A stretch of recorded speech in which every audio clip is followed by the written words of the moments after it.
सभी आदरणीय जन और शिविर के प्रतिभागी मित्रों, लेखक के लिए ये बिल्कुल अपमानजनक नहीं होता है कि लोग उसको नहीं जानते हैं। भारत जैसे देश में लेखक को वाकई बहुत कम लोग जानते हैं। ये तो यूट्यूब वगैरह आ गया तो लोग चेहरे वेहरे पहचानने लगे। मैंने कभी पत्रकारिता नहीं की है। मैं यूट्यूब करता हूं तो उसको कुछ लोग पत्रकारिता कहते हैं, क्योंकि जो पत्रकार हैं वो आजकल शायद पत्रकारिता नहीं करते हैं, तो हम लोग जो करते हैं उसको पत्रकारिता मान लिया जाता है। और बाकी क्या है, बाकी सब जो है वो सामने है। मेरी किताब है उसने गांधी को क्यों मारा, और शायद इस विषय का चयन इसीलिए किया गया कि मुझे थोड़ी सुविधा रहेगी, जिस पर मैंने किताब लिखी है वो विषय मुझे मिल जाएगा। उसने गांधी को क्यों मारा, ये किताब जब मैं कर रहा था तो मेरे दिमाग में कई सवाल थे। पहला सवाल तो ये था कि उन्होंने लिखूं, क्योंकि एक व्यक्ति ने लिखा है। एक व्यक्ति ने तो नहीं मारा है, एक विचारधारा ने मारा है, एक समूह ने मारा है गांधी को। फिर हमारी हिंदी में क्या है, उन्होंने बड़ी इज्जत के साथ कहते हैं। जब किसी को इज्जत देनी होती है तो हम उन्होंने कहते हैं। तो मैंने हिंदी में तो उसको उसने गांधी को क्यों मारा किया, लेकिन जब अंग्रेजी में ट्रांसलेट किया उसको तब वाई दे किल्ड कर दिया, तब मैंने उसको उन्होंने कर दिया। तो भाषा का संकट था। तो निश्चित रूप से गांधी की हत्या किसी गोडसे ने नहीं की थी, किसी एक व्यक्ति ने नहीं की थी। किसी एक व्यक्ति से महात्मा गांधी की दुश्मनी हो भी नहीं सकती थी। जिस तरह का उन्होंने जीवन जिया, जो उनके विचार थे, हम लोग आगे धीरे धीरे उस तरफ बढ़ेंगे। महात्मा गांधी की मृत्यु को देखने का या महात्मा गांधी की हत्या को देखने का, और महात्मा गांधी की हत्या के बाद लगातार अपने ही लोगों के हाथों उनकी हत्या का, उनके विचार की हत्या को देखने का जो तरीका हो सकता है, वो भारत के अंदर आज़ादी की लड़ाई के दौरान जो दो अलग अलग विचारधाराएं थीं, उन विचारधाराओं के टकराव के रूप में देखने का ही रास्ता हो सकता है। और किसी भी तरह से आप जाएंगे, षड्यंत्र थ्योरी बनाएंगे, तो वो सच होगा भी तो अधूरा सच होगा। अब वैसे तो कपूर कमीशन ने एक लाइन में सारा मामला सॉल्व कर दिया, जब वो कहते हैं कि महात्मा गांधी की हत्या के लिए सावरकर और उनके समूह के या गिरोह के कारनामे के अलावा कोई और कारण हो ही नहीं सकता है। तो आपको षड्यंत्र थ्योरी की तरह देखना है तो 2 घंटे बताया जा सकता है, कब किसने किसको बंदूक दी, कब किसने किससे बात की, कौन किससे मिलके निकला, क्या किया। वो कहानियां बड़े आराम से सुनाई जा सकती हैं, लेकिन उससे बहुत अच्छी फिल्में चूंकि बन चुकी हैं और हम सब ने फिल्में देखी हैं, तो बेहतर हो कि उस घटना को छोड़कर हम 2 विचारों के टकराव के रूप में देखें। और इसके लिए सबसे पहले हमें यह स्वीकार करना पड़ेगा कि अंग्रेज जब भारत में आए थे तो हम एक मुल्क नहीं थे। इस बात को बहुत कायदे से स्वीकार करना पड़ेगा। बहुत सारे लोगों को बहुत सारा दर्द होता है। हम एक उपमहाद्वीप थे जिसमें छोटे छोटे छोटे कई सारे देश थे, भाषाओं में बटे हुए, बाकी सारी चीज़ों में बटे हुए, और उनके बीच में लगातार एक संघर्ष चल रहा था। और सामाजिक तौर पर भी हम उतने ही बटे हुए थे। हमारे यहाँ वर्ण व्यवस्था थी, बाकी सारी चीज़ें। जब थी कह रहा हूँ उसका मतलब ये नहीं कि आज खत्म हो गई हैं, मैं उस दौर के बारे में सिर्फ बात कर रहा हूँ।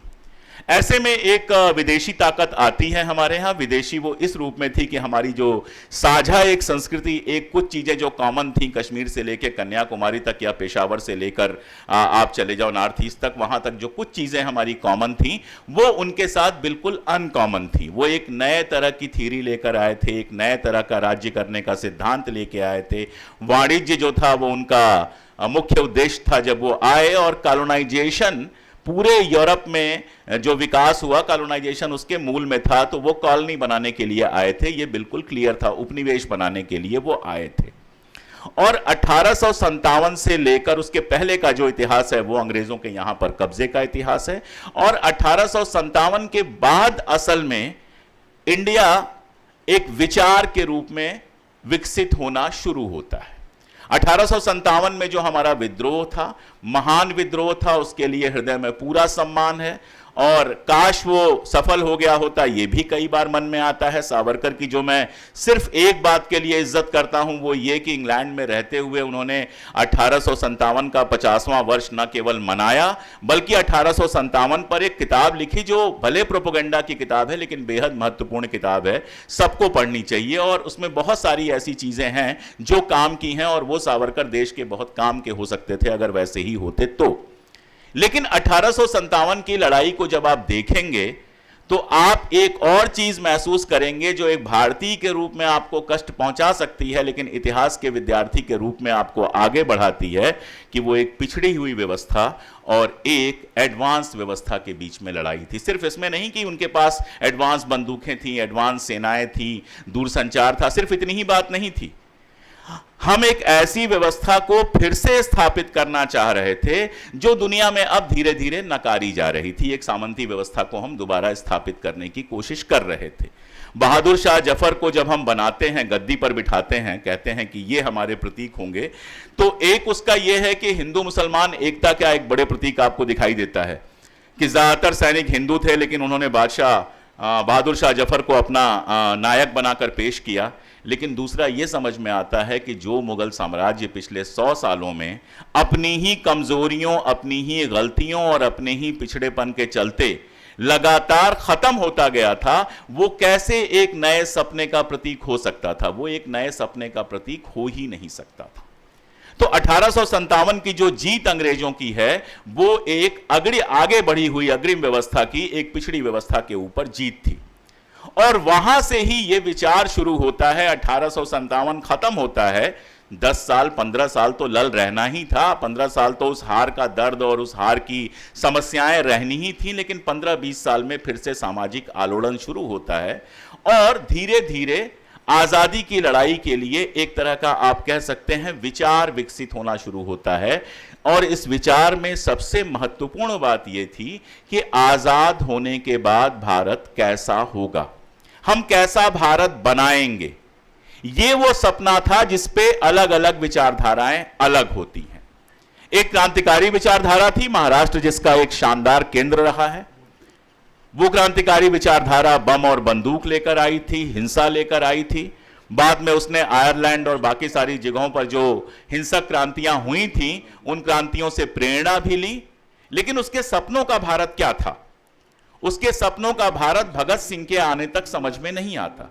चाहे वो अभिनव भारत संस्था हो, चाहे बंगाल के अनुशीलन आंदोलन हो, चाहे दूसरे आंदोलन हो, जब आप उनका लिटरेचर पढ़ते हैं, और यहां तक कि अंग्रेजों द्वारा जब्त किया हुआ जो लिटरेचर था, अब तो वो भी उपलब्ध है, वो सब जब आप पढ़ते हैं तो समझ में आता है कि अंग्रेजों को किसी तरह से हटाना था। उसके लिए भी कोई बहुत दीर्घकालिक योजना नहीं थी कि पहले इसको जीतेंगे, पहले उसको जीतेंगे, फिर उसको जीतेंगे, फिर वहां पहुंचेंगे और फिर दिल्ली पे कब्जा करेंगे। ऐसी कोई दीर्घकालिक योजना नहीं थी। सामने एक कलेक्टर दिख रहा है, बहुत ज्यादा परेशान करता है, उसको गोली मार दो। सामने एक इंस्पेक्टर दिख रहा है, वो बहुत ज्यादा अत्याचारी है, उसको गोली मार दो। या ये वाली जगह है, इसको बम से उड़ा दो, पैसों की जरूरत है तो यहां पर लूट लो। मैं कतई नहीं कह रहा हूं कि यह कोई निगेटिव आंदोलन था। उस आंदोलन के लिए भी मेरे मन में बहुत सम्मान है, लेकिन जो प्रश्न चिन्ह है उस आंदोलन पर, उसकी सारी वीरता, उसके सारे डेडिकेशन और सबके देशभक्ति के बावजूद जो प्रश्न चिन्ह है वो ये कि उसके पास भविष्य का कोई बड़ा सपना नहीं था। वो गुस्से से उपजा हुआ आंदोलन था युवाओं का, जो बहुत सहज है। गुस्सा आता ही है, किसी को भी इस तरह के दमन के सामने गुस्सा आएगा, लेकिन वो कुछ बड़ा नहीं सोच पा रहा था। कुछ को वामपंथ से प्रेरणा मिल रही थी, कुछ को और जगहों से प्रेरणा मिल रही थी, लेकिन चाहे आयरलैंड हो, चाहे इटली हो, इन जगहों की सामाजिक राजनीतिक परिस्थितियां भारत जैसे देश से बिल्कुल अलग थीं। इसलिए उन मॉडल्स को एज इट इज लागू कर पाना संभव नहीं था। भगत सिंह तक जाते जाते क्रांतिकारी आंदोलन का एक नजरिया पैदा होता है, जिसमें क्रांति का थोड़ा सा खाका आपके सामने आता है। क्रांति के बाद भारत किस तरह का होगा, जब वो कहते हैं कि अगर गोरे अंग्रेज चले जाएं, उनकी जगह काले अंग्रेज आ जाएं, तो बहुत कुछ बदलने वाला नहीं है। जब वो छात्रों और मजदूरों से अपील करते हैं संगठन बनाने की, और इसीलिए भगत सिंह पर जिस किताब पर मैं काम कर रहा हूं, मेरा निष्कर्ष यह है कि भगत सिंह अगर जीवित होते तो वो अहिंसा के रास्ते पर आते, लेकिन वो जब किताब आएगी तो उस पर बात होगी। एक आंदोलन ये चल रहा था, और दूसरा आंदोलन कांग्रेस का शुरू होता है 1885 में। अगर मैं साल सही बता रहा हूं तो 1885 में शुरू होता है। कांग्रेस के आंदोलन के 1885 वाले आंदोलन का मजाक उड़ाने की एक प्रवृत्ति हमारे देश में रही है, आजादी के पहले भी, आजादी के बाद भी, कि वो चिट्ठियों का कांग्रेस था और केवल चिट्ठियां लिखते थे और ये करते थे। इसको समझिए आप, पहली बार भारतीय परिवेश में, भारतीय राजनीति में आधुनिक तरीका अपनाया जाता है लोकतांत्रिक संघर्ष का। पिटीशन लिखना अपनी परेशानियों को क्रमबद्ध तरीके से लिखकर और शासन तक पहुंचा देना कि भाई ये परेशानियां हैं, यही पहला स्टेप हो सकता था। आज भी अगर कोई नई पॉलिटिकल पार्टी आपको बनाना हो तो आप सबसे पहले क्या करेंगे? एक क्षेत्र चुनेंगे, मान लीजिए विदर्भ आपने चुन लिया।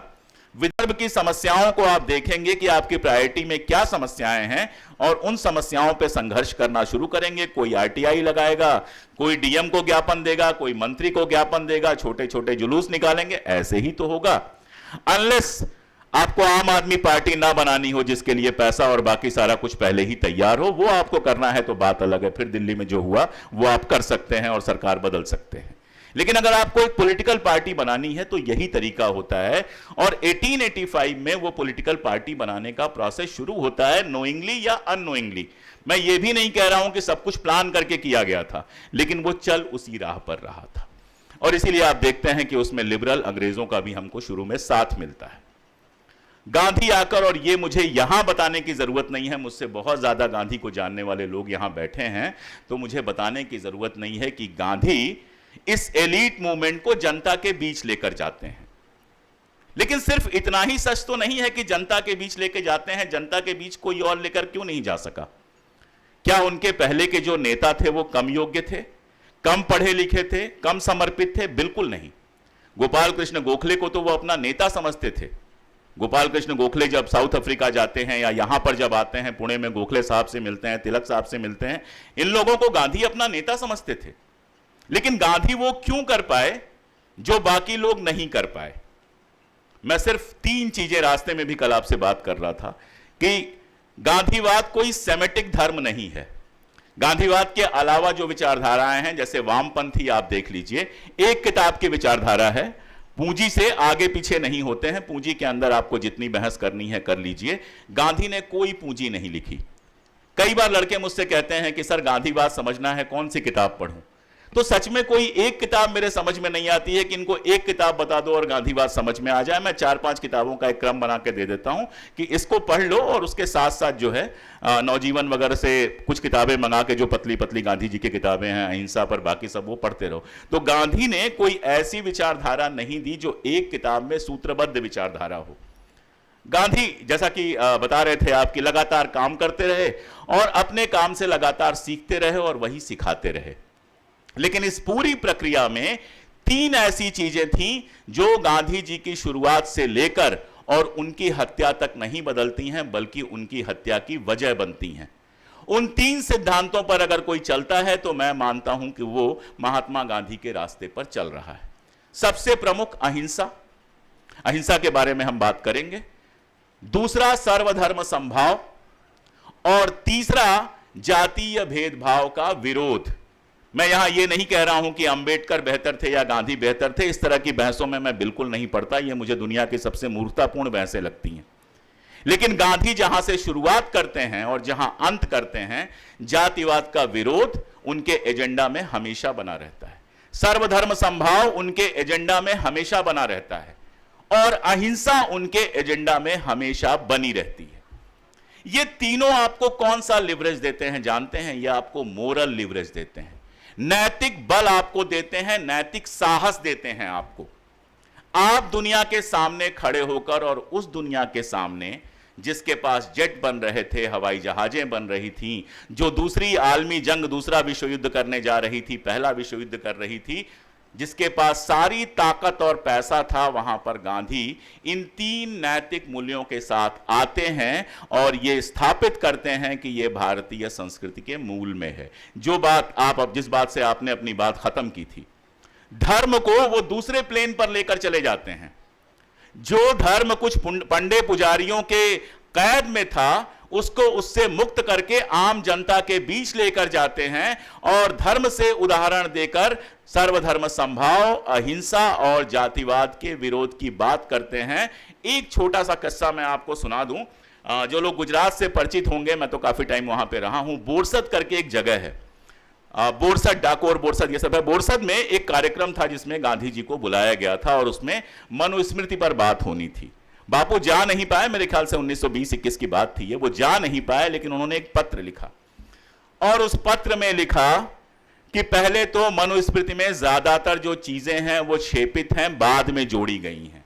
और दूसरी बात कि अगर ओरिजिनली भी कोई किताब ये कहती है कि शूद्रों के साथ और स्त्रियों के साथ खराब व्यवहार किया जाना चाहिए, दोयम दर्जे का व्यवहार किया जाना चाहिए, तो हमें उसको मानने की बाध्यता नहीं है। आप सोचिए, एक धार्मिक ग्रंथ को वो नकारते नहीं है, लेकिन धार्मिक ग्रंथ को भी कितना स्वीकार करना है और कितना नहीं स्वीकार करना है, इसके नैतिक मूल्य तय करते हैं। और उन नैतिक मूल्यों में दोनों चीजों को वो डालते हैं, स्त्रियों के सम्मान को भी डालते हैं, दलितों के सम्मान को भी डालते हैं। तब अछूत कहते थे। एक बहस ये भी है कि गांधी जी हरिजन कहते थे, ये गलत था, अपमान था, दलित कहना चाहिए। मैं सिर्फ एक लाइन कहता हूं कि तब अछूत कहा जाता था। बाबा साहब भी अपनी राइटिंग्स में अछूत लिखते हैं, तो हरिजन अछूत से तो बेहतर है ही। तो उस समय जो उन्होंने किया वो इन तीन चीजों पर लगातार अड़े रहने और टिके रहने का काम किया। और जब इन तीन मूल्यों को लेकर वो जनता के बीच में जाते हैं तो जनता को थियरी की जरूरत नहीं होती है। जनता में जाकर आप थियरी देते हैं, जनता में जाकर आप बड़े बड़े सिद्धांत देते हैं, जनता तालियां बजाती है, जनता आपका सम्मान करती है, कहती है बहुत पढ़े लिखे आदमी हैं, आपके साथ नहीं आती है। वो बड़ी अच्छी बात से शुरुआत हो गई, मुझे वो नहीं कहना पड़ेगा कि Gandhi is not a subject of intellectual debate. कई बार हम लोगों को, हमारे जैसे लोगों को गलतियों से यूनिवर्सिटीज में बुला लिया जाता है जहां बड़े बड़े गांधीलॉजिस्ट आ जाते हैं, तो मैं वहां चुपचाप एक कोने में बैठा रहता हूं और चला आता हूं। मैं जानता हूं कि इसमें जो 5-10 हजार रुपए मुझे मिलेंगे, इससे ज्यादा मैं यहां से कुछ लेकर नहीं जा पाऊंगा, क्योंकि गांधी डिबेट की चीज है ही नहीं। आप गांधी को बहुत महीन महीन महीन करते जाएंगे तो कपास का जैसे बुनने के लिए होता है ना, उसको जरूरत से ज्यादा महीन कर देंगे तो उससे ना कपड़ा बुनेगा ना किसी और काम आएगा। वो थोड़ा मोटा ही खुरदुरा अच्छा है, तभी आप उसको बुन पाएंगे। तभी जिन्होंने चरखा चलाया वो इस बात को जानते हैं कि अगर बत्ती ज्यादा पतली कर देंगे तो वो बुनी ही नहीं जाएगी। गांधी को ज्यादा पतला आप कर देंगे तो आप उनको गुन ही नहीं पाएंगे, उनको बुन ही नहीं पाएंगे। गांधी कर्म के मार्गदर्शक सिद्धांत देते हैं। इसीलिए वो कहते हैं, एक बार एक जगह बहुत मजेदार है, किसी ने कहा कि गांधी जी आपने पहले तो ये कहा था, आज आप ये कह रहे हैं। तो गांधी जी कहते हैं कि अगर कल की बात और आज की बात में देखना हो तो आज की बात पर भरोसा करो, उसको सही मानो, और अगर आज की बात भी गड़बड़ लग रही हो तो जो मैं कर रहा हूं उसको सही मानो। वो एक संघर्ष में शामिल होते हैं, जनता के बीच जाते हैं, जनता के बीच प्रयोग करते हैं, अपने 3 या 4 मोरल कैंपास बनाते हैं, उसको नहीं छोड़ते हैं, और बाकी सारी चीजों पर टैक्टिकल लगातार वो आगे बढ़ते चले जाते हैं। और इस तरह से आजादी की लड़ाई में एक दूसरी विचारधारा शामिल होती है, एक नया आइडिया ऑफ इंडिया आता है, जिसके पास आजाद भारत का सपना है, जो सामाजिक और राजनीतिक दोनों संघर्ष की बात करता है, स्त्रियों की मुक्ति की बात करता है, वैसी नहीं जैसी फेमिनिज्म में है। फेमिनिज्म में स्त्रियों की मुक्ति बहुत बेहतर और बहुत दूसरे लेवल पर है, लेकिन कम से कम यहां पर स्त्रियों की मुक्ति की शुरुआत होनी शुरू होती है, उस पर बात होनी शुरू होती है, औरतों को घर से बाहर निकलने की बात की जाती है।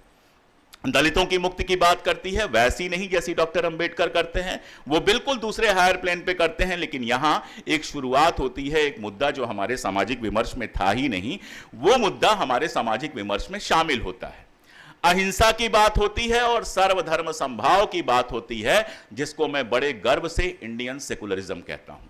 यह सेकुलरिज्म का ऐसा सिद्धांत है जो हमारा देशी सिद्धांत है, जिसका ना फ्रांस के सेकुलरिज्म से कोई लेना देना है, ना मॉस्को के सेकुलरिज्म से कोई लेना देना है। यह हमारा अपना सेकुलरिज्म है, जो भारत में था, गांधी ला के नहीं देते हैं, जो भारत में हमेशा से था, गांधी उसकी पहचान करते हैं।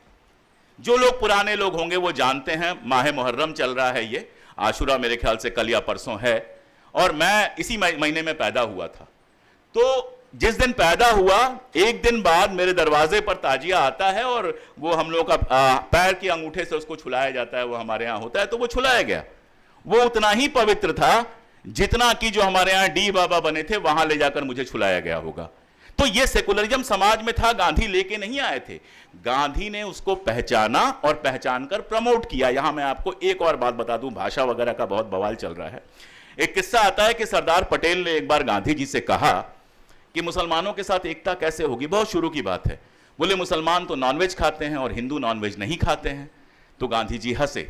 गांधी जी ने कहा कि अब तक तुमने भारत का दौरा नहीं किया है, अब तक तुम गुजरात में ही रहे हो, और गुजरात में चूंकि जैन दर्शन बहुत ज्यादा प्रभावी है, इसलिए यहां पर मांसाहार नहीं होता है। लेकिन भारत के दूसरे प्रांतों में जाओगे तो हिंदू भी मांसाहार करते हैं, और बाद में पटेल को इसका एहसास हुआ होगा जब बाकी जगहों पर वो गए। तो ये सेकुलरिज्म था हमारे यहां, अपने अपने बंद कमरों में हम देख नहीं पा रहे थे, जो गांधी लेकर आते हैं और उसको मेन स्ट्रीम में शामिल कर देते हैं, उसको आइडिया ऑफ इंडिया में शामिल कर देते हैं कि जो भारत हमारा बनेगा वहां कोई आपको ना पूजा करने से रोकेगा, ना नमाज करने से रोकेगा, ना आपको कुछ और करने से रोकेगा। बेहतर यही होगा कि यह सब आप अपने घर में करें। इसीलिए अपनी तालीम की जब वो बात करते हैं, शिक्षा नीति की बात करते हैं, तो धार्मिक शिक्षा की बात नहीं करते हैं। कहते हैं धार्मिक शिक्षा आप अपने घर में ले लो।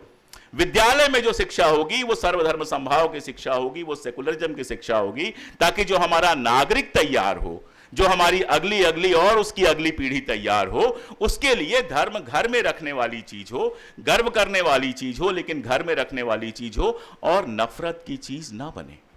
आज हमारे समय में सबसे बड़ा धार्मिक कौन है? जो बाकी धर्मों से नफरत करता है, जो मुसलमानों को, ईसाइयों को, सिखों को जितना जोर से गाली देगा वो उतना बड़ा देशभक्त भी होगा और उतना बड़ा धार्मिक भी माना जाएगा। गांधी इसका एक प्रतिलोम खड़ा करते हैं कि सबसे प्रेम करते हुए भी अपने धर्म के प्रति हम सुदृढ़ रह सकते हैं। और जीवन भर की उनकी प्रार्थना सभाओं के सारे डिटेल्स हैं, अब तो सब कलेक्टेड हैं, आप लोग पढ़ना चाहें। खासतौर पे युवा लोगों से मैं कहूंगा कि उनके प्रार्थना प्रवचन जरूर पढ़ें। हो सकता है थोड़ा बोर हो सकता है थोड़ा आपको लगे क्या एक ही बात दोहरा रहे हैं, लेकिन आज के समय को सामने रख के पढ़िए, आपको समझ में आएगा कि उन प्रार्थना प्रवचनों में आसान शब्दों में तमाम धर्मों से उदाहरण लेकर वो किस तरह से इंडियन सेकुलरिज्म की थ्योरी को आगे बढ़ा रहे हैं, बिना ये क्लेम किए हुए कि मैंने ये थ्योरी दी है। गांधी ने कभी क्लेम नहीं किया कि मैंने ये थ्योरी दी है। ये सब काम छोटे मोटे लेखकों का होता है जो दावे करते रहते हैं। खैर, तो ये एक आइडिया ऑफ इंडिया लेके आते हैं और कांग्रेस को एक अखिल भारतीय संगठन में वो बदल देते हैं। और ये अखिल भारतीय संगठन न तो मराठी ब्राह्मणों का होता है, न यूपी के ब्राह्मणों का होता है, न राजस्थान के राजपूतों का होता है, ना ही किसी एक वर्ग का होता है। ये एक ऐसा आंदोलन होता है जिसमें हर कोई शामिल है, हर जाति हर धर्म के लोग शामिल है, यानी सच्चे अर्थों में यह एक अखिल भारतीय संगठन बनता है। अब आप कहेंगे गांधी को क्यों मारा पर बात करने आया था और लगातार आइडिया ऑफ इंडिया पे बात कर रहा है। तो अगले पर चलते हैं कि एक तीसरी कौन सी विचारधारा थी जो आजादी की लड़ाई लड़ भी नहीं रही थी और एक भविष्य के भारत की कल्पना कर रही थी। इसमें दो अलग अलग सिद्धांतों को मैं एक साथ लेता हूं। एक तरफ जिन्ना की मुस्लिम लीग, जो सिर्फ जिन्ना की नहीं थी, जिन्ना तो बाद में आए थे। एक तरफ मुस्लिम लीग और दूसरी तरफ हिंदू महासभा या इस तरह के संगठन, या मैं कहूंगा कि धार्मिक कट्टरपंथी संगठन। यह एक तीसरी धारा थी। इस धारा की खूबी यह थी कि यह सत्ता से कहीं टकरा नहीं रही थी, अंग्रेजों के साथ कोई सीधे संघर्ष में नहीं थी। 1857 को समझना चाहिए। 1857 की लड़ाई में जो लीडरशिप थी वो मुसलमानों के हाथ में थी और मुसलमानों का जबरदस्त तरीके से दमन हुआ था। इस बात को समझना चाहिए। इस बात को समझे बिना आजादी की लड़ाई थोड़ा कम समझ में आती है। और यही वजह होती है कि 1857 के बाद जो बचा खुचा मुस्लिम एलीट था वो ये प्लान करता है कि हम अंग्रेजों से टकराने की जगह उनसे मिलजुल के रहेंगे। अलीगढ़ मुस्लिम यूनिवर्सिटी की स्थापना और उसका पूरा प्रोसेस, इकबाल साहब का सारा कुछ आप देखेंगे तो आपके समझ में आएगा कि वो अंग्रेजों के साथ मिलजुल के चलने की एक नीति होती है। और शायद उस समय उनको सुरक्षित रखने के लिए वो ठीक भी थी। मैं उसका बहुत मुखालिफत उसकी मैं नहीं कर रहा हूं यहां खड़ा होके। लेकिन आगे का समय आते आते, यानी 20वीं सदी की शुरुआत आते आते, तो एक तरफ मुस्लिम कट्टरपंथ था जो कहीं ना कहीं ये सपना देख रहा था कि एक इस्लामिक नेशन होना चाहिए। दूसरी तरफ हिंदू राष्ट्र की अवधारणा आती है। अच्छा, इस्लामिक कट्टरपंथ में भी ना देखिए दो तरह की विचारधाराएं थी, उसको भी बहुत रंग नहीं देना चाहिए। एक बड़ी प्रसिद्ध बहस है देवबंदी साहब के बीच में और इकबाल साहब के बीच में, जिसमें इकबाल साहब कहते हैं कि मुसलमान जो है वो किसी और कौम के साथ नहीं रह सकता है। एक किताब मैं और आपको बताऊंगा, एस इरफान हबीब साहब की एक किताब आई है, अंग्रेजी में भी है, हिंदी में भी है और मेरे ख्याल से मराठी में भी जल्दी ही आ जाएगी, भारतीय राष्ट्रवाद, इंडियन नेशनलिज्म। उस समय जितने तरह की बहसें चल रही थी राष्ट्रवाद की, उसमें 2-3 लेख मैंने भी अनुवाद किए उनके अंग्रेजी से हिंदी में। तो जितनी तरह की बहसें चल रही थी इकबाल से लेके, और सारी बहसें आपको एक साथ मिल जाएंगी और वो आज़ादी की लड़ाई के मूवमेंट को समझने में, विचारधारा को समझने में बहुत मददगार किताब होगी। तो इकबाल साहब थे जो ये कह रहे थे कि हिंदू और मुसलमान एक साथ नहीं रह सकते, क्योंकि मुसलमान जो है वो अलग कौम है और उसका अलग मुल्क होगा, वो किसी और कौम के साथ एक मुल्क में नहीं रह सकती। और इसका जवाब भी इस्लामिक विद्वान ही दे रहे थे उसी कुरान में से ढूंढ के कि ऐसी कोई पाबंदी नहीं है, हिंदुस्तान के अंदर दोनों कौमें रह सकती हैं। आप मौलाना अबुल कलाम आजाद से तो परिचित हैं ही।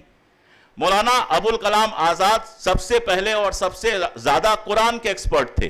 पैदा ही हुए थे वो मक्का में और उनकी सारी पढ़ाई घर पे हुई थी और उनकी दीनी तालीम हुई थी। मॉडर्न तालीम तो वो बाद में ले पाते हैं, और कांग्रेस के सीनियर लीडर्स में से अकेले थे जिनको अंग्रेजी बहुत अच्छी बोलनी नहीं आती थी, और जब लिखते भी हैं अंग्रेजी में किताब तो वो बुलवा के लिखते हैं, खुद नहीं लिखते हैं, क्योंकि उनकी सारी तालीम जो है दीनी तालीम हुई थी। लेकिन कुरान के बड़े विद्वान थे वो।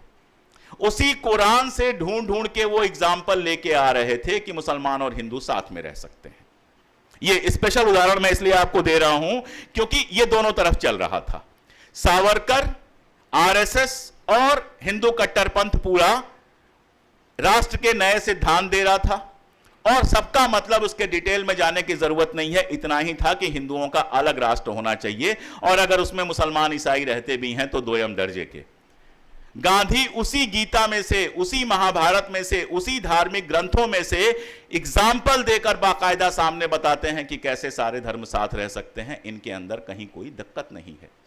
यही दो विचारधाराओं की लड़ाई थी, और ये तीसरी जिसकी मैंने बात की, जिसमें एक तरफ मुस्लिम लीग खड़ी है और दूसरी तरफ आरएसएस, हिंदू महासभा और इस तरह के संगठन खड़े हैं, ये वो थे जिन्होंने आजादी की लड़ाई में हिस्सा नहीं लिया और जो लगातार धार्मिक देश बनाने की बात करते रहे।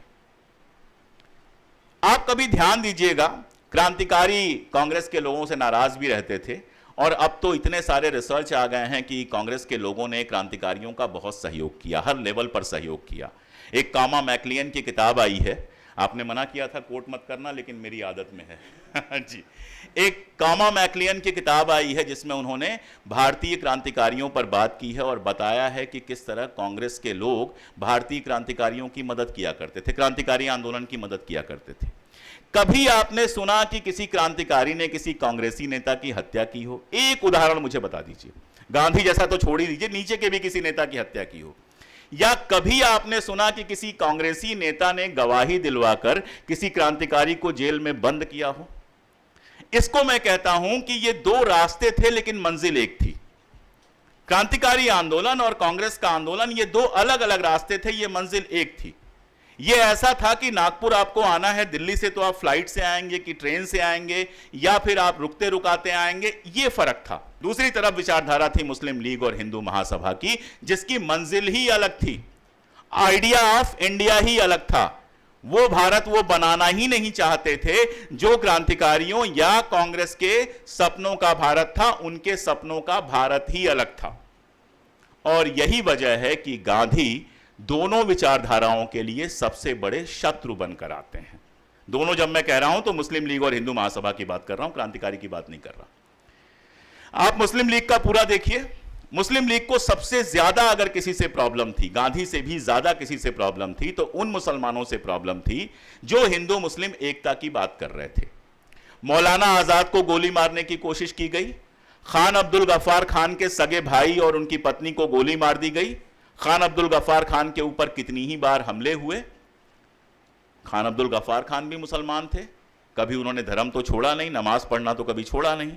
मौलाना साहब तो मौलाना थे, उन्होंने तो ड्रेस भी नहीं छोड़ा। मोदी जी उनको तुरंत ड्रेस से पहचान जाते, क्योंकि वो एक ही वही ड्रेस पहनते रहे हमेशा। अपनी मुस्लिम पहचान को लेकर कभी वो कोई शर्मिंदगी उनके अंदर नहीं थी। लेकिन मुस्लिम लीग के सबसे बड़े दुश्मन कौन होते हैं? मौलाना आजाद, खान अब्दुल गफ्फार खान, रफी अहमद किदवई और इस तरह के तमाम कांग्रेसी मुस्लिम नेता जो हिंदू मुसलमान एकता की बात कर रहे थे। कभी सोचा है क्यों? क्योंकि धर्म की उनकी परिभाषा पर प्रश्न चिन्ह खड़ा करते थे। ये आज भी क्या होता है, मैं आपको बहुत ईमानदारी से बता रहा हूं कि जो कट्टरपंथी संगठन आज हमारे देश की सत्ता में है, उसको सबसे ज्यादा समस्या तब होती है जब कोई तथाकथित सवर्ण वर्ग का हिंदू जो है वो उसके ऊपर सवाल उठाता है। उसको लगता है ये तो हमारा आदमी है, इसको तो हर तरह से हमारे साथ होना चाहिए, और शायद इसीलिए हम जैसे अभागों की जिम्मेदारी ज्यादा हो जाती है। इसीलिए शायद हम जो हैं, इसीलिए हमारे जैसे लोग जो हैं उनकी सबसे ज्यादा जिम्मेदारी हो जाती है कि जो सच हम जानते हैं उसको पूरे हिम्मत के साथ कहें। इसी तरह हिंदू महासभा के लिए सबसे बड़ा दुश्मन कोई था तो वो महात्मा गांधी थे।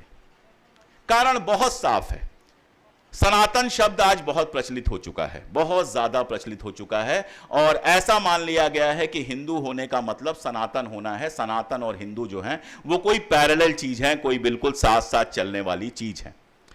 हम लोग रास्ते में बात कर रहे थे कि पहला हमला तो गांधी जी के ऊपर पुणे में हुआ था। पुणे नगर पालिका उनको सम्मान दे रही थी, सम्मान लेने आ रहे थे, और उसी समय उनके ऊपर बम फेंका गया। और अगर आप कपूर कमीशन की इंक्वायरी पढ़ेंगे, मैं हर गांधीवादी से कहता हूं कपूर कमीशन की इंक्वायरी एक बार जरूर पढ़ लेना चाहिए। तो अगर आप वो पढ़ेंगे तो पता चलेगा कि उस समय गोडसे और आप्टे दोनों वहां पर मौजूद थे, दोनों ही मौजूद थे वहां पर। अच्छा, पुणे नगर पालिका में जो सम्मान मिल रहा था वो किस लिए मिल रहा था? वो सम्मान जो वो लगातार अछूत विरोधी आंदोलन चला रहे थे, छुआछूत विरोधी आंदोलन चला रहे थे, अस्पृश्यता विरोधी आंदोलन चला रहे थे, उस आंदोलन के लिए पुणे नगर पालिका उनको सम्मानित कर रही थी। अब इससे किसी को क्या दिक्कत हो सकती है? इसी से सनातनियों को दिक्कत थी। उसके बाद जो गांधी जी ने पत्र लिखा है एक नेहरू जी को, आप उसमें पढ़िए। कहते हैं सनातनियों का हमला मेरे ऊपर लगातार बढ़ता जा रहा है, जैसे जैसे अस्पृश्यता विरोधी आंदोलन जड़ें जमा रहा है, गहरे में जा रहा है, सनातनी नई नई गालियां लेकर आ रहे हैं। यानी आप समझिए कि सनातनी उस दौर में किसको कहा जाता था? जो जाति प्रथा को लेकर जरा भी समझौता करने को तैयार नहीं था, उसको सनातनी कहा जाता था। मैं आपको बताऊं एक और मजेदार बात, किससे याद आते जाते हैं। हिंदू महासभा कैसे बनी आप जानते हैं? किसी को पता है हिंदू महासभा कैसे बनी? आप लोगों को छोड़ के आप लोग तो जानते ही होंगे, मैं युवाओं से संबोधित हूं। जब जी बहुत बाद में, वो बहुत बाद की बात है। शुरू में हिंदू सभा, मैं सुना लेता हूं कहानी। हुआ यह कि सेंसस होना जब शुरू होता है तो सेंसस में यह डिमांड उठती है, एक बार हिंदू सभाएं बननी छोटी छोटी शुरू हो गई थी। सेंसस में यह डिमांड बनती है कि दलितों को अलग से गिना जाए, अछूत ही कहते थे उस समय, अछूतों को अलग से गिना जाए, और जो हिंदू हैं उसमें तथाकथित जो खुद को सवर्ण कहते हैं उनको ही गिना जाए। यह मांग जो होती है मुसलमानों द्वारा ही शुरू होती है। इस मांग का मतलब क्या था? संख्या बल आपका जरा सा रह जाता, 15%, अछूत एक दूसरे नंबर की संख्या बन के पैदा होता और सबसे बड़ी संख्या मुसलमानों की पैदा हो जाती। 1911, 12, 20 के बीच का जो समय है वो सुविधाओं के छीनने बांटने का समय है। तो जिसकी संख्या जितनी ज्यादा होती वो उतनी ज्यादा सुविधाएं लेकर आता। वो समय है जब छोटी छोटी हिंदू सभाएं थी, अचानक एक साथ मिलती हैं और वो भारतीय हिंदू सभा में, अखिल भारतीय हिंदू महासभा में तब्दील होती हैं। तब तक वो पॉलिटिकल पार्टी नहीं थी। अखिल भारतीय हिंदू महासभा की दूसरी मीटिंग में यह प्रस्ताव किया जाता है कि क्या अछूतों को मंदिर के अंदर प्रवेश दिया जाए, और प्रस्तावक के अलावा कोई इस बात के लिए तैयार नहीं होता है कि अछूतों को मंदिर के दरवाजे पर भी किया जाए।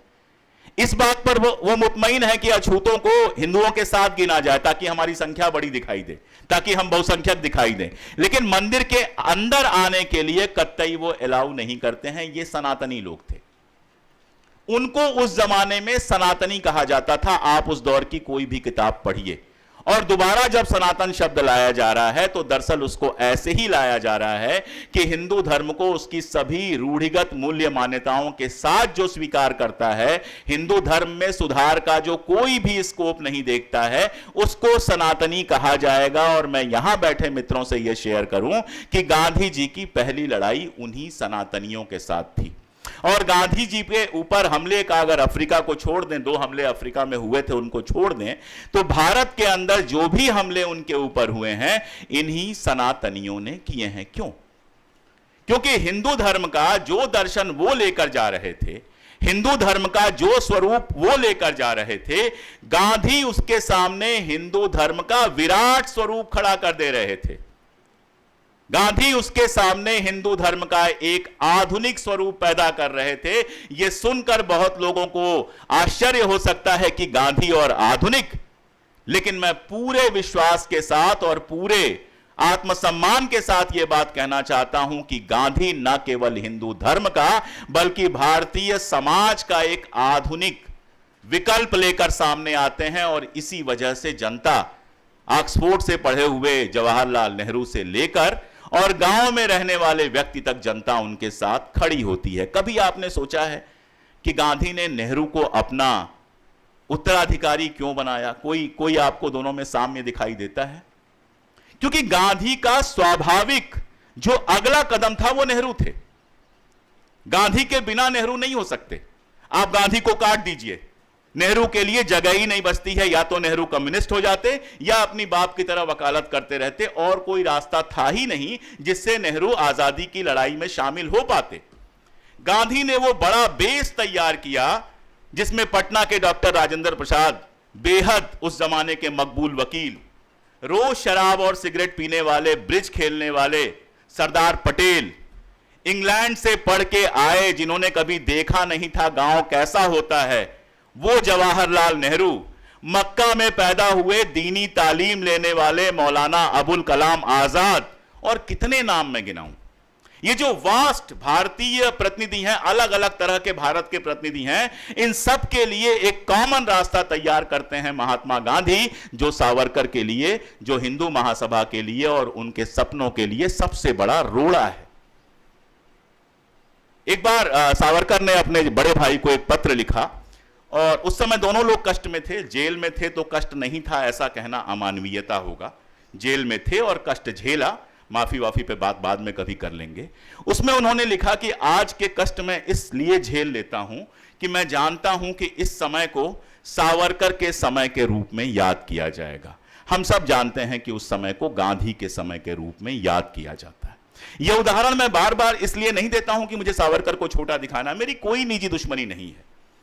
अगर कोई मुझसे पूछे तो मैं कहता हूं कि काश वो फ्रांस में भागने में सफल हो गए होते तो शायद हमारे लिए आदर्श के रूप में आते, क्योंकि गजब के टैलेंटेड आदमी थे भाई। उतना टैलेंटेड आदमी शायद आजादी की लड़ाई के आंदोलन में 2-4 लोग ही थे। डॉक्टर अंबेडकर हो सकते हैं, गांधी हो सकते हैं, लेकिन टैलेंट का जब सत्यानाश होता है तो वो सबसे ज्यादा खतरनाक होता है। खैर, तो गांधी के समय और सावरकर के समय के बीच में यह संघर्ष था, एक पूरा संघर्ष था भारत को एक धार्मिक देश में तब्दील करने का, एक पिछड़े हुए देश में तब्दील करने का।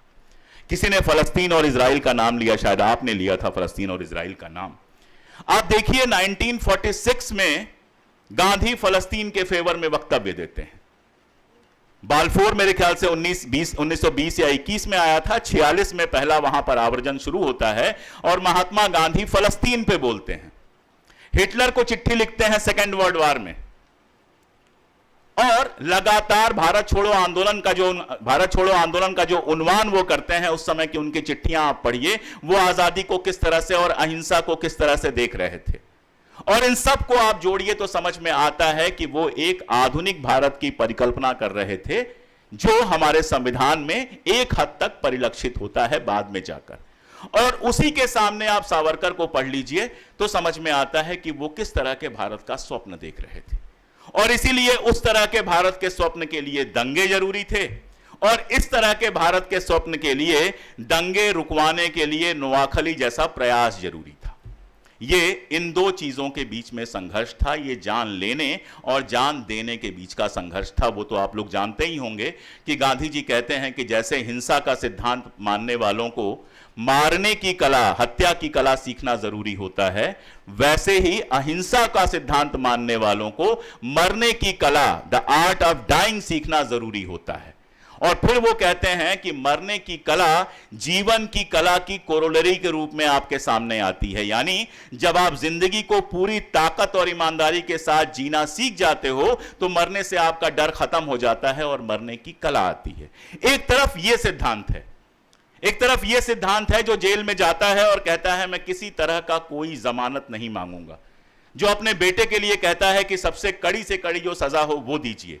और एक तरफ दूसरा सिद्धांत है जो जेल में जाता है और पहले ही साल माफी मांगना शुरू कर देता है, जो गवाहियां देते हैं, क्या क्या करते हैं, सब कुछ करते हैं। यह सिर्फ कायरता का सवाल नहीं है, इस बात को बहुत गौर से समझिए कि यह सिर्फ व्यक्तिगत कायरता या व्यक्तिगत वीरता का सवाल नहीं है, यह उस सिद्धांत का प्रस्फुटन है। आप अगर उस रास्ते पे चलेंगे तो आपको वहीं जाना है, आप इस रास्ते पे चलेंगे तो आपको यहीं जाना है। ऐसा नहीं कि आप कमजोर हैं या मजबूत हैं। तो इन दोनों सिद्धांतों के बीच की बात थी, और लगा यह था लोगों को कि गांधी को मार के गांधीवाद को खत्म किया जा सकता है। यह भी मैं बार बार कहूंगा कि यह भी वही होता है जब सिद्धांत व्यक्ति आधारित होता है। आपको लगता है एक किताब को अगर सारी दुनिया में आप प्रतिबंधित कर देंगे तो उसका सिद्धांत खत्म हो जाएगा। आपको लगता है एक व्यक्ति को मार देंगे तो उसका आंदोलन खत्म हो जाएगा, क्योंकि वो व्यक्ति ही उसमें सर्वे सर्वा होता है। लेकिन जहां हर आदमी छोटा गांधी हो, जहां गांधी के पीछे चलने वाले हर व्यक्ति में एक छोटा सा गांधी जिंदा हो, कोई टेकमपुर का गांधी हो, कोई हेतमपुर का गांधी हो, कोई गोरखपुर का गांधी हो, कोई सीमांत गांधी हो, इतने सारे गांधियों को कैसे खत्म किया जा सकता था? इसलिए उसने गांधी को तो मारा, लेकिन गांधी की अंतिम जीत उनकी मृत्यु के साथ ही मिली। वो तो दंगे रुकवाने के लिए सारी कोशिशें कर रहे थे, भूख हड़ताल पर बैठे थे, अपील जारी कर रहे थे, इनसे बात कर रहे थे, उनसे बात कर रहे थे। दंगे रुके कैसे? गांधी की हत्या से रुके। उम्र हो ही गई थी, बहुत जीते 10 साल और जी जाते, और 100 साल जीने का सपना तो गांधी छोड़ चुके थे, खुद ही कह चुके थे कि अब मेरी इच्छा नहीं रही है। तो उनको मारकर क्या मिला? उनको मारकर यही मिला कि गांधी ने अपनी मृत्यु में अपनी अंतिम जीत हासिल की, और विभाजन की विभीषिका से टूटे हुए देश में एक नई स्फूर्ति पैदा होती है, लोग साथ में खड़े होते हैं, और देश के अंदर दंगों की समस्या से उस समय हल मिल जाता है। मेरे विषय का आखिरी हिस्सा था आज का समय। पहली बात तो यह कि कोई दूसरा गांधी नहीं पैदा होने वाला है। एक बात बिल्कुल दिमाग से निकाल दीजिए कि किसी, क्या उनका नाम लूं मैं, कोई अन्ना या कोई भी दूसरा गांधी हो सकता है, ये दिमाग से निकाल दीजिए। ये दुनिया का सबसे बड़ा मजाक होता है, दूसरा गांधी, दूसरा मार्क्स, दूसरा नेहरू, दूसरा अशोक पांडे नहीं हो सकता कोई। ईमानदारी की बात है, एक ही होता है व्यक्ति, वो अपने समय की पैदाइश होता है। गांधी अपने समय की पैदाइश थे। जैसे एक एग्जांपल दूं मैं, गांधी अगर लंगोटी पहनते थे, क्यों पहनते थे? शौकिया नहीं पहनते थे। अफ्रीका गए थे तो शानदार सूट पहन के गए थे। आप तस्वीर देखिए, बेचारी कस्तूरबा को अंदर उन्होंने मोजा पहना दिया है, बिल्कुल अंग्रेजी स्टाइल में। आप देखिए ना उनकी जो पहली तस्वीरें हैं। लंगोट क्यों पहनी उन्होंने? क्योंकि भारत का सबसे गरीब किसान एक लंगोट पहने हुए व्यक्ति को अपने जैसा समझ पाता था, उसमें अपने आप को देख पाता था। आज अगर आप लंगोट पहन के गांधी बनेंगे तो यह मूर्खता होगी, क्योंकि आज भारत का सबसे गरीब किसान भी पजामा कुर्ता या धोती कुर्ता तो पहन ही लेता है, भले एक या दो जोड़ी हो उसके पास। तो गांधी बनने के लिए गांधी जैसा नाटक करने की जरूरत नहीं है। गांधी ने किया, अपने नैतिक मूल्यों के साथ अपने समय में निडर होकर हस्तक्षेप किया, अहिंसा के साथ।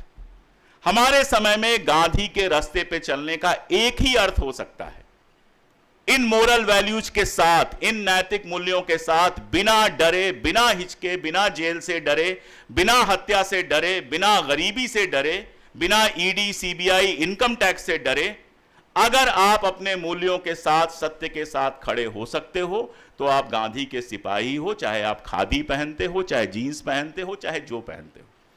और अगर आप सबसे अच्छी खादी पहनकर, सबसे अच्छे चमड़े के जूते पहनकर और सबसे ज्यादा गांधी गांधी रटते हुए अंदर से डरे हुए हो, जो सच आपको लगता है वो सच बोलने में और उसके रास्ते पर चलने से आपको भय लगता है, अगर ईडी, सीबीआई, इनकम टैक्स का नाम सुन के आपको रात की नींद नहीं आती है, तो आप कांग्रेस के नेता हो सकते हो, आप शरद पवार के नेता हो सकते हो, आप इनके नेता हो सकते हो, आप किसी संस्था के अध्यक्ष भी हो सकते हो, गांधी के रास्ते पर नहीं चल सकते हो।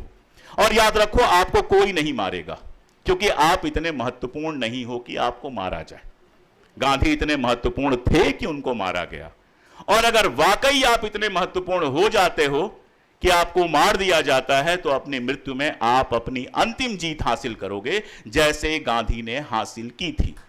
मैं कोई बड़ी बातें नहीं कर रहा हूं, लेकिन हमारे बीच से अगर हम मरने की यह कला सीख पाएंगे, जो जीने की कला की कोरोलरी के रूप में आता है, उपबंध के रूप में आता है, यानी पहले जीने की कला सीखनी है अपने मूल्यों पर चलते हुए, और उसके बाद वो भय हमारे भीतर से जाएगा कि कोई हमसे कुछ छीन लेगा, कोई हमें मार देगा।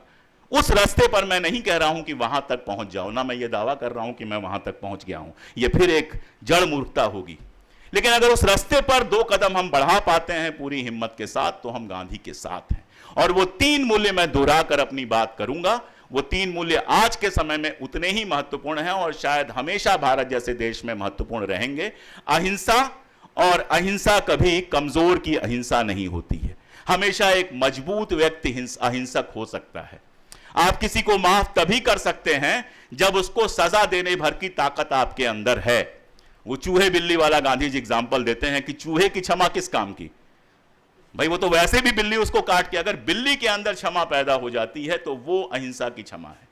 तो पहली चीज अहिंसा, दूसरी चीज सर्वधर्म समभाव, बिना कोई समझौता किए भारत में हम खुल के ये बात कह सकें कि जितना मेरा ये देश है उतना ही किसी मुसलमान का है, ईसाई का है, उस पारसी का भी है जिसकी संख्या बहुत कम है, बौद्ध का भी है, जैन का भी है, कश्मीरी का भी है, साउथ इंडियन का भी है, नॉर्थ इंडियन का भी है। इस देश में रहने वाला एक एक नागरिक उतना ही महत्वपूर्ण है जितना मैं हूं, अगर हम ये कह सकें। और जातिगत जो भेदभाव है उसका लगातार प्रतिरोध, ये तीन चीजें हम कर सकें अगर लगातार, तो मुझे लगता है कि हमारे समय में हम कुछ परिवर्तन लाने में सफल हो सकते हैं। बहुत आभार।